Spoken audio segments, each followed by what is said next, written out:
And what makes extraordinary cities are public spaces where people can gather, they can be in nature, they can connect and kind of recenter and recharge, but they can also find places to be in the commons with other people, and that's what makes cities really interesting. I mean, I love cities because you bring the best of people and ideas, but you also bring people together in a way that really creates something that's pretty extraordinary, which are democratic cities.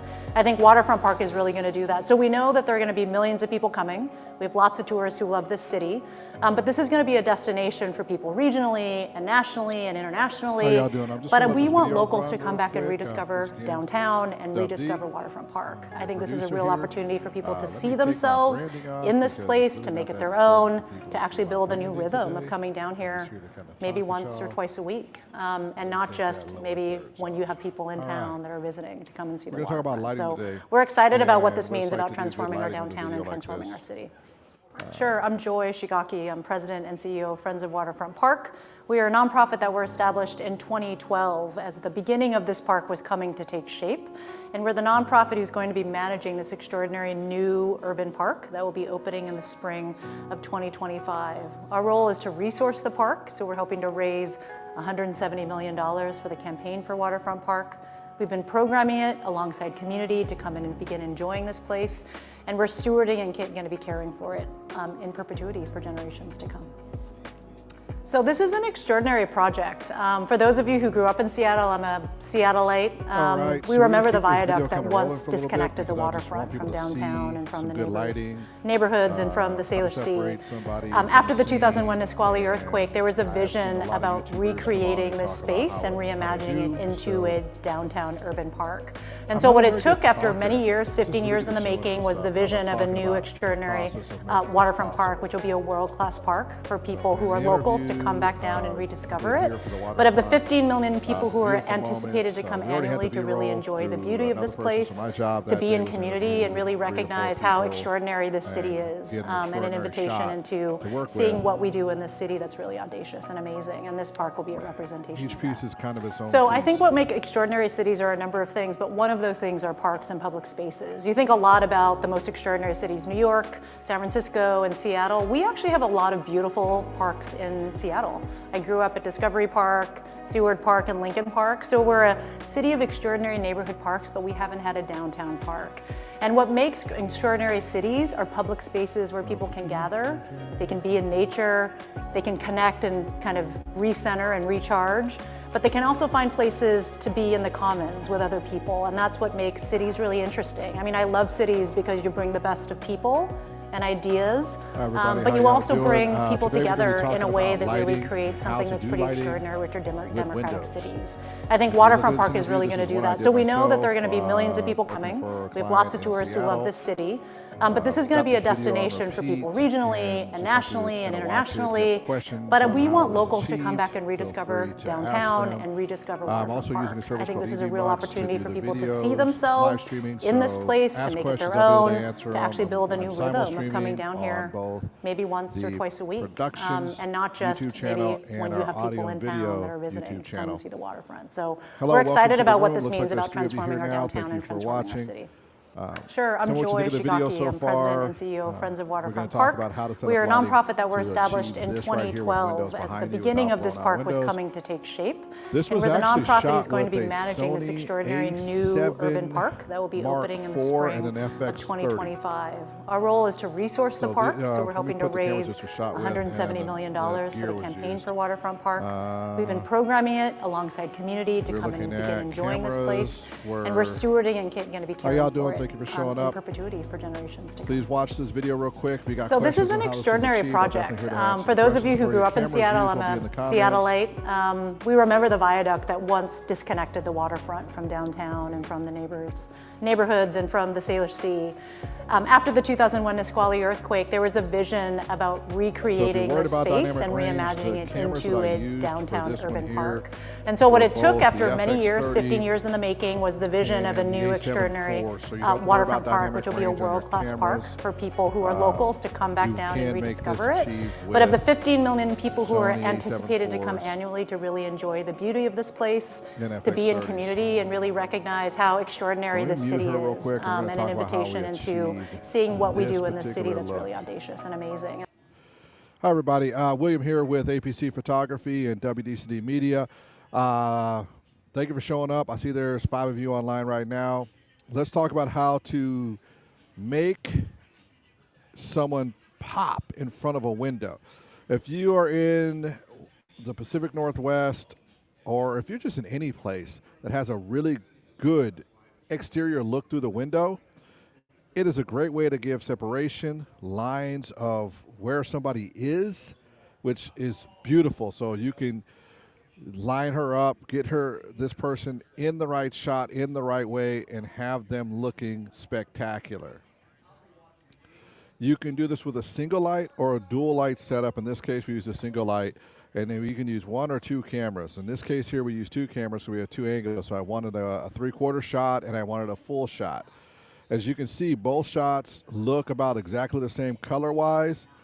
They were shot on 2 entirely different cameras, and cameras that right now, if you've been watching all the reviews lately, are considered some of the junk cameras in comparison to the stuff that just came out. So this was a shot on an FX30 and a Sony A7 IV.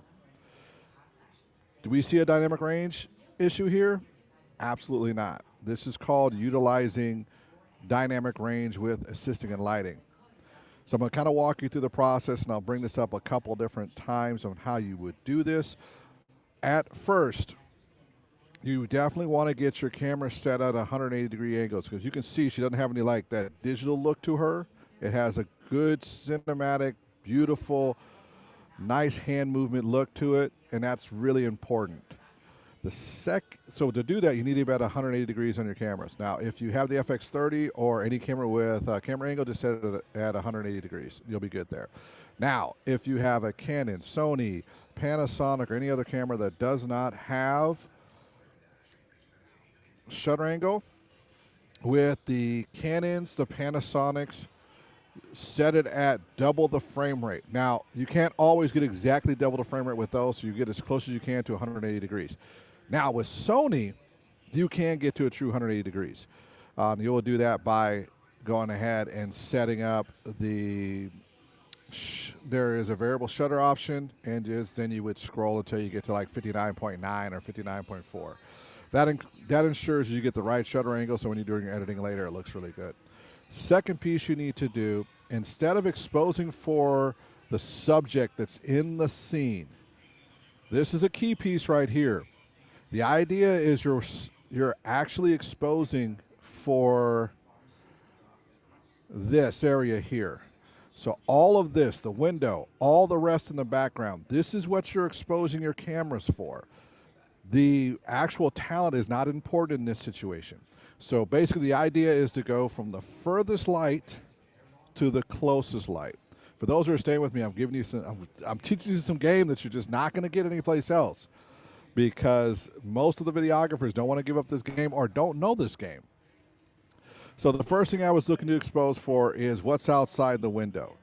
It looks like I've exposed everything and balanced it pretty well, but actually I've exposed everything for outside. Once that's exposed, you bring in your lighting. Now, depending on how you're trying to do this, and I wanted some good bokeh blur, but I also wanted to make sure I got her to pop but not destroy the environment around me in the background, I shot in an f4. You can shoot any way you want to. It's really up to you. But shooting an f4 allowed me to get this really, really nice separation while still keeping a really good shot going. Next, as you bring up, the light that you would use is either a 300 watt, you'll need a cob light. Now, if you got questions, please ask questions. I'll go through the rest of this. All right, so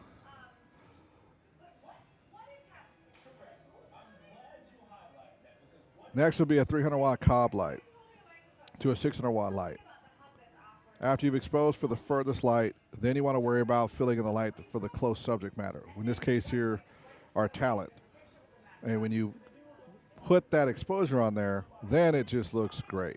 Now this is one of the examples that I've done. I've got several other examples. Let's see if I can pull a few more up to show them to you that are going to be right. Let's see. I have. Let me look at. There's one that I shot. It's a longer one. Let's go to desktop. How y'all doing today? If you got any questions on how I got this shot done, just ask. It's something I don't really get into very often, and I love what I do. I just never really talk about it, basically.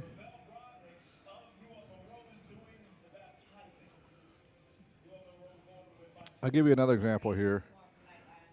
This one is going to be my next example. I'm going to remove this.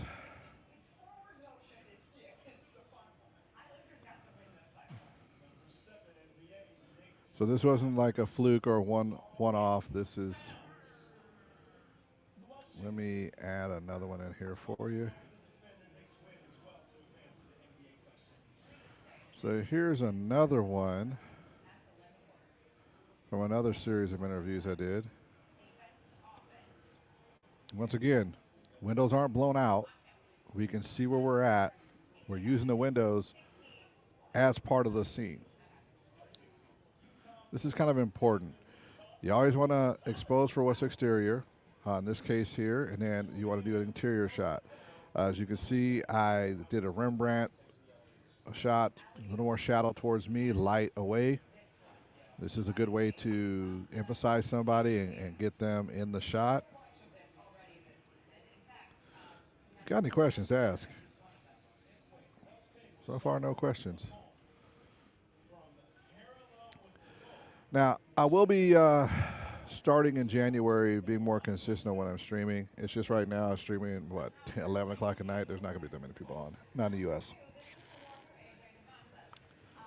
But I'm just getting in the habit of streaming and trying to put these together in a way that makes sense. I'll be showing techniques on how to do video productions and AV productions all the way through. And tonight we're just going to be talking about exposing in front of a window. So the idea is go with your furthest light source. In this case here, it's going to be these trees. Now, I did blow this portion out. It's because we weren't allowed to show all of this because it would give location away. It's kind of a weird situation. I did not want it to be dead in the office because that's the space we had, was just the office. But I also wanted an opportunity to give more room. We were in a 10, somebody's normal 10 by 8 office. And so when you're in a 10 by 8 office, you got to put lights, cameras, all the rest in there, and you got to figure out how to get that done. And being able to get nice color, dynamic range, and the rest, while still in a tight spot and having a really nice interview look, it's going to be one of those tools that's going to help you a lot with any of the filming you're doing down the road. You want to be able to give people good visuals to work with. Feel free to comment or have any questions for me. I'll walk you through exactly what I did to make this happen. This is another example of just how you can set up an interview, and you're going to definitely pull pieces off there. You're rarely going to do just the interview the whole way through, but this is one of those many ways that you can do interviews. Let me see if I can build this scene out a little different.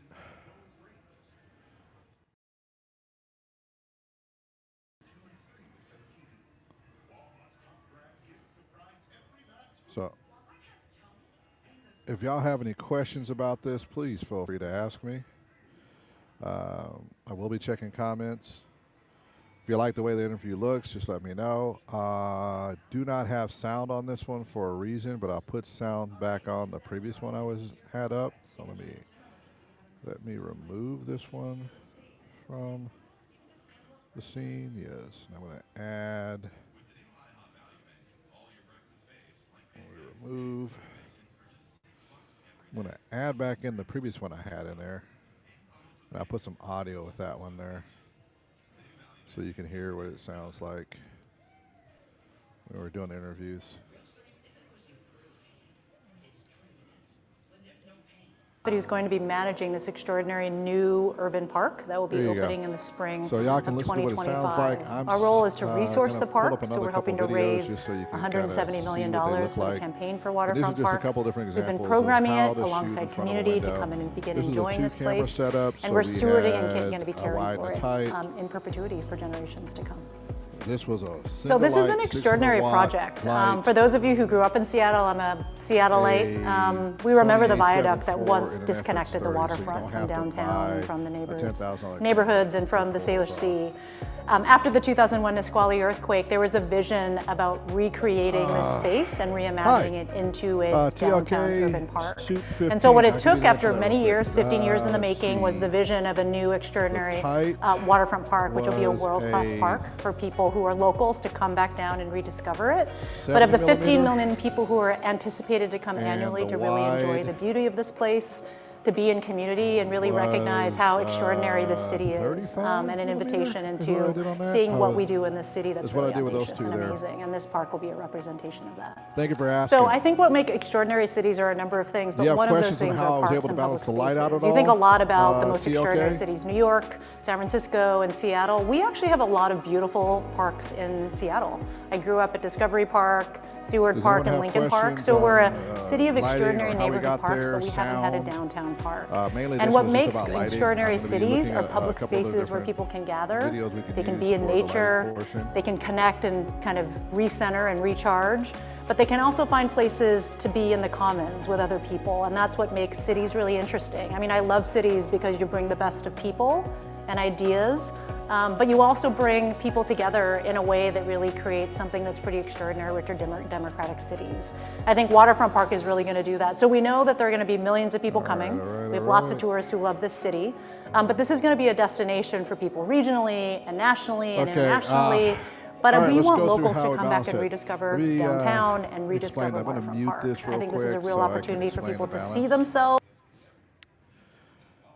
So if you look behind the talent, you'll see there's a window, which sounds kind of corny to say that, but there's a window back there. When you're exposing for this shot, you're exposing for the window. You're not exposing for the talent. So it's kind of opposite of what you're thinking, but you're exposing for the furthest lighting source. So the furthest lighting source was behind the window, what it looked like outside, and that's how you want to expose first. And then you start filling in light as you need to achieve your goal. So if I wanted a light that was going to come behind her and be an edge light, I could have done that and done even more separation from here, but I also wanted to make sure that there was a natural look to the light, so she still popped from the window but didn't like jump too far. Once you've done that exposure, then the next trick is having a strong enough light to illuminate the room, or B, look through the difference of exposure between her, or I mean your talent, and the window. So sometimes you may have to lose some of the exterior exposure because you may not have a bright enough light to fill in the light. And the other big piece too in front of a window is you have to be able to get the light high enough that it doesn't show in the window, but at the same time not too high to where it doesn't give you unflattering shadows. As you can see underneath her neck, there's not any of those unflattering, like it's a light over her head shadows. So you got to balance between the two. Did that help answer your question there, TLK?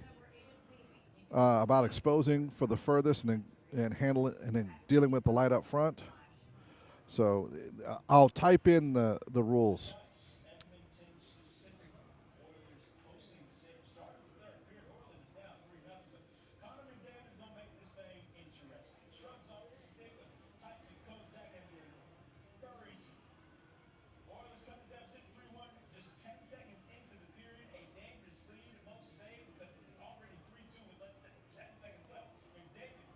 Thank you for the like.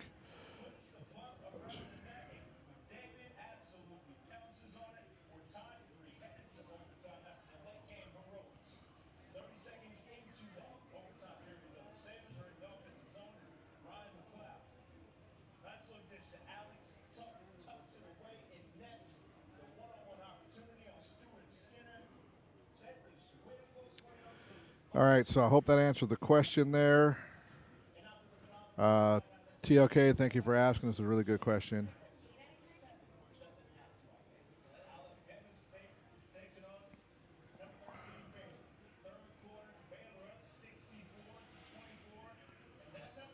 Does anyone else have questions, or I'm just going to let this one play for a little bit? Once again, this is just an example of how to balance your lighting. Put some sound to it. Let me throw some sound back on here. Who's going to be managing this extraordinary new urban park that will be opening in the spring of 2025. Our role is to resource the park, so we're hoping to raise $170 million for the campaign for Waterfront Park. We've been programming it alongside community to come in and begin enjoying this place, and we're stewarding and going to be caring for it in perpetuity for generations to come. So this is an extraordinary project. For those of you who grew up in Seattle, I'm a Seattleite. We remember the viaduct that once disconnected the waterfront from downtown and from the neighborhoods and from the Salish Sea. After the 2001 Nisqually earthquake, there was a vision about recreating this space and reimagining it into a downtown urban park.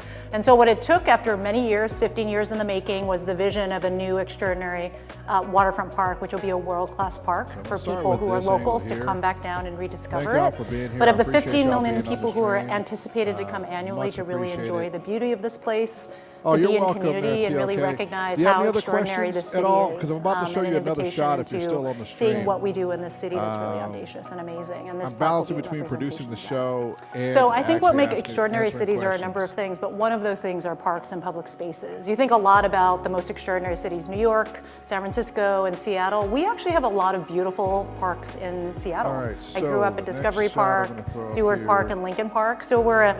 Remove this one. I'm going to add one more back in. So if you want to stay here with me. Oh, color temperature? That one was 42, I believe, 4,200. That was 4,200 Kelvin. But that was just due to the way I had the lights set up. I could have had it 56 and then done the other one 56. It's just a matter of how you set your lights up. The lights I had are by color, so it was a matter of balancing the color. And really on that one, it was warmer to start with, and I did post-production and changed how it looked. This one is raw footage, so I want to show you an example of what you can do that's raw footage, no changing color temperature, just the light. This was a 5600 light, blending exteriors and the rest. So check this out. So this one is an interview I shot in S Cinetone. This one was shot with a 300 watt light and two different cameras. So this is the first angle, which is going to be and then I'm going to have a little bit wider shot. Hold on just 1 second.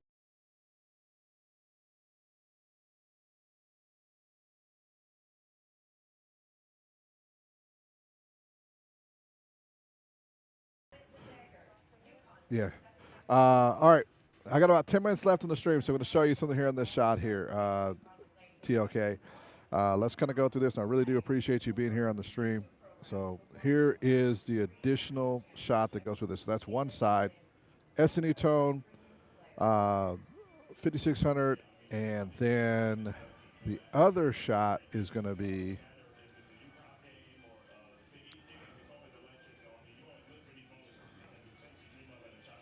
here. These are both of these shots were done with Sony, either FX30s or A7 IVs, because those are what I shoot with.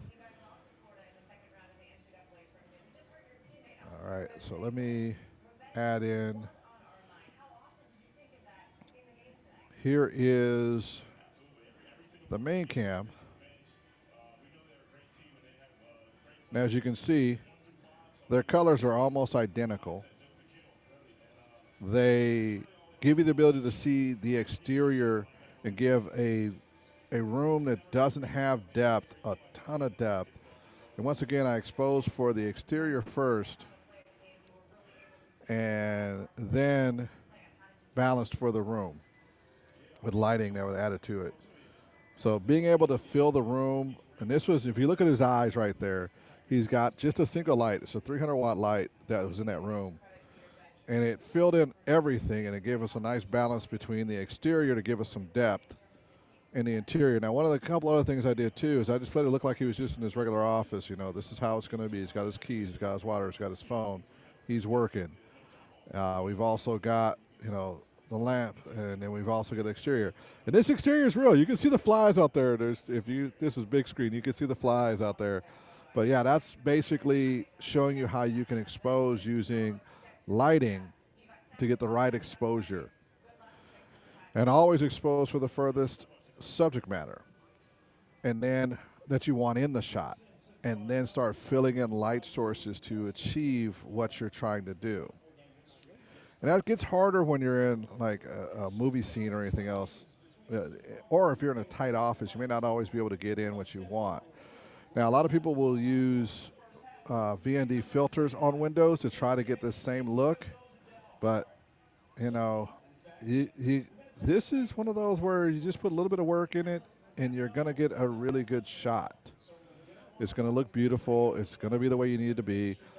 And every one of you guys can do this. I believe in all of you videographers out there that are doing this hard work. And a lot of times people aren't teaching you the fundamentals of how to do this.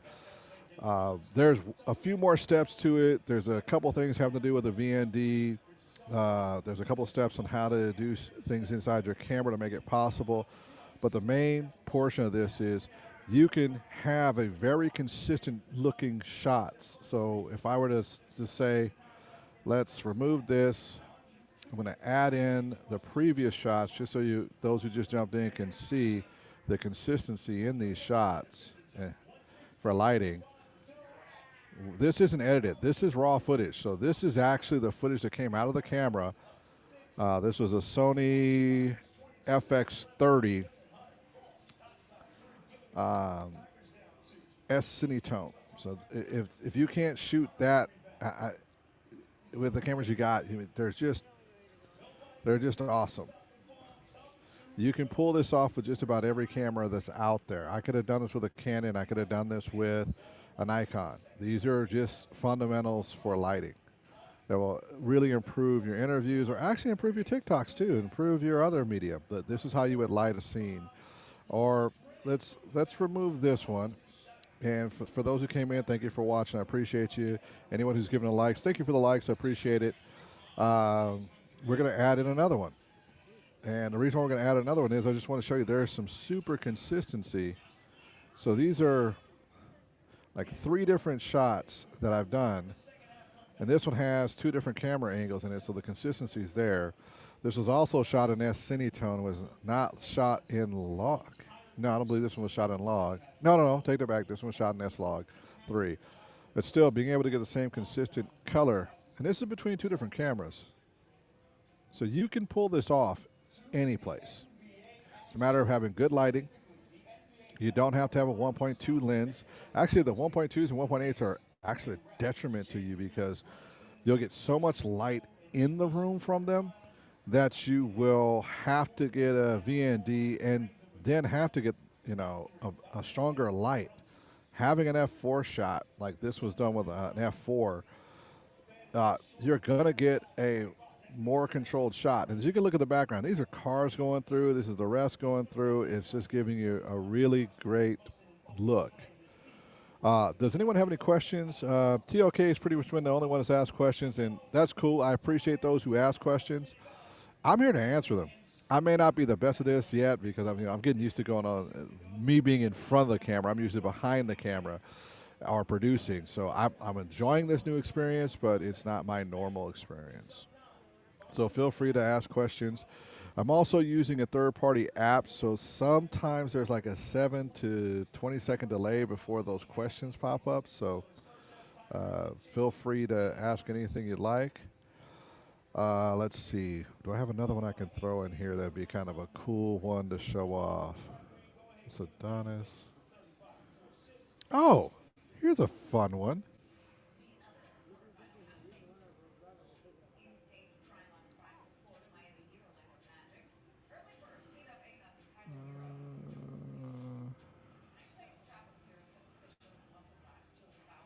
This one was actually shot. This is one of the ones I did for a Fox affiliate, and this also shows you where lighting and where also exterior lighting and interior lighting can be very important. Let me pop that one in here real quick. Move.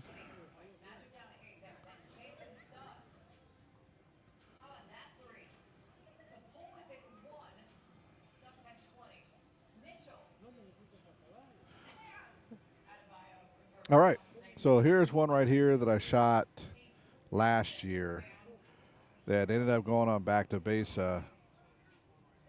And one of the things is understanding lighting too in a room, making sure that you can see the lighting. Now, here's why it's important to know how you're going to do your exposures. Because if you don't know how you're going to do your exposures, you're not going to be able to get this type of lighting. So I use the lighting from the windows to expose for the food. So windows can be used in more than one way. You can use windows and the light that comes from it to be your key light. And that's phenomenal ways of taking advantage of lighting coming from a window. And that's part of the reason I want to show you this video is just because of that. Let me remove this one because it doesn't quite get all the way with the message I'm trying to get across today. Let's see what else I've got here. That would be, nope.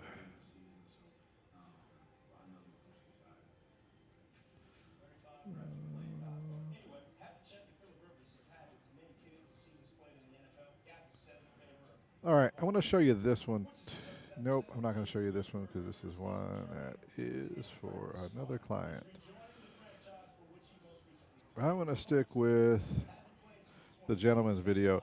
Thank you for being patient with me. I appreciate it. I'm going to be on for the next 3 or 4 minutes. If you have any questions, feel free to ask them because you got like 2 minutes left, 3 minutes left.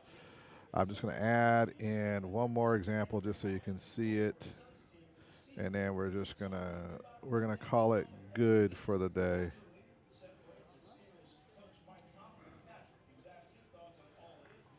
We're going to call this good after you've had an opportunity to watch this one for a second because this is, if you didn't want to do an S-Log and you wanted to just be able to shoot, this is how you would do it. This one here is a single light setup. You got great exposure for the window, great exposure for the client, and it looks really good. And these are the types of videos you want to be able to shoot on a daily basis.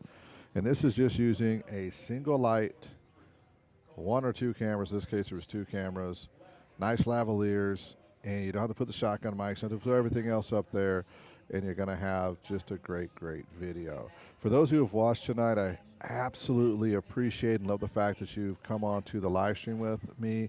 You didn't have to. You had a ton of other things you could do tonight. It is 11 o'clock at night, so not everyone's in the mood for an 11 o'clock podcast or video shoot or whatever you want to call them. I call these pods. They're all the same to me. Pods, live streams, they're all the same. But I appreciate y'all watching. Just so you know, I'm at Tulalip Resort and Casino. They have like one of the coolest spots to just chill, watch sports, and do a live stream. And I am there. TLK, you asked a bunch of great questions tonight, and I really appreciate you doing that. You didn't have to. And I hope we get an opportunity to see each other in the future on more live streams. My schedule is to live stream every day for at least 10 minutes to an hour in regards to techniques on video, audio, and productions in general. So, for example, how to do live streaming. Oh, who's commenting here? Oh, appreciate that, man. Appreciate that. I'll be going over all different types of techniques. We'll be going over sound too, how to get your sound right in interviews, how to work with the systems we have available right now and the tools we have that are way better than what we used to have. We're also in a world where you don't need a shotgun microphone to make things happen, which is nice because you used to have like huge audio setups. Now we can go in and do a professional setup. If you have any more questions on lighting tonight, please ask them. You got roughly 2 more minutes to ask the questions, and I'll answer them. Even it could be like what lights to buy, what's good to use in a room like this, how would I cause more separation between him and the wall, would I use a key light, would I use a hair light, what would be something that would add to the flavor, things like that.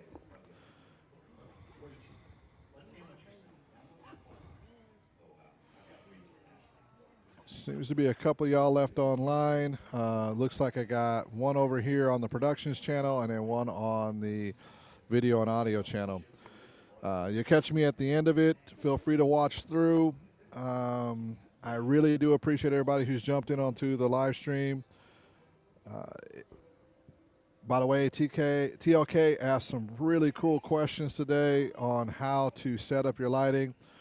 There is no film on the window, just so everybody knows. That is just using a key light, doing good light balancing between what's in the interior of the room and the exterior of the room. So there's no extra like films and everything done, and that was a single person crew, me, doing that shot. So I didn't have 2 or 3 people with me that day. And you're going to find with the new feature we have now, it's going to be 1 or 2 of us only out there. So there might be something you're going to look at and go, oh, do I really want to be that 1 or 2 only person team? And it could be. This is going to be my last round. I'm going to go for a total of 40 minutes. So any questions, any comments, any likes you could give would be awesome. Subscribing would be cool. And I am here for you. So floor is yours.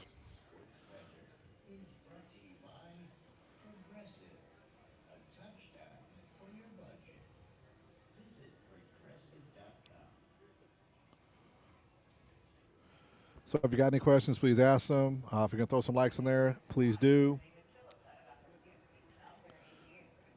And thank you so much for watching tonight. Let's go through the list. Got 3 minutes left. I'll tell you a list of equipment I used for this. I used a GVM 300-watt light. So you don't have to buy an aperture. GVM does just as good. I was using a Sony FX30 with an 18-105 G lens on there. And I was using a Sony A7 IV with a 24-105 G lens on there. Was using K&F VNDs, which is a variable neutral density filter, to help balance the light out in the room and exterior. And then I had 2 video tripods. 2 more minutes. Video tripods. With the fluid heads, that does help a lot because you'll be able to get your angles right, and it's much easier than trying to use a tripod. And I was using Rode Wireless Pro units for the audio with a Rode Lavalier 1. The Rode Lavalier 2s that come with the Rode Pros, I just wasn't using then, so I like the pencil style lavaliers, so that's what I used on that one there. But I have now gone over to the Rode lavalier 2s to most of my interviews just because they're somewhat directional, so I can actually block out some of the exterior stuff because I've been doing a lot of ENG lately. Beyond that, I have to say thank you for showing up and watching. Don't let the camera be your issue with being able to get shots like this. Just worry mainly on using lighting to achieve the shots you want to achieve, because these shots can be done and achieved with any modern camera you have out there. So if you picked up a Panasonic, Sony, Nikon, Canon, Blackmagic Design, you can pull off a shot like this.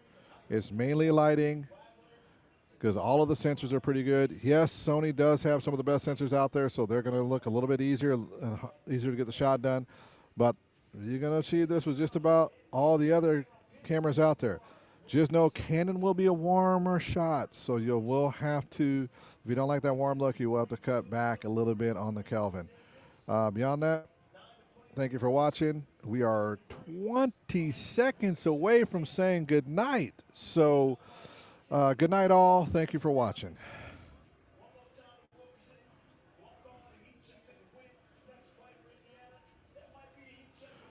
I'm the last comment of the night. Thank you for being here. I appreciate y'all. You didn't have to be here tonight. Bye-bye now.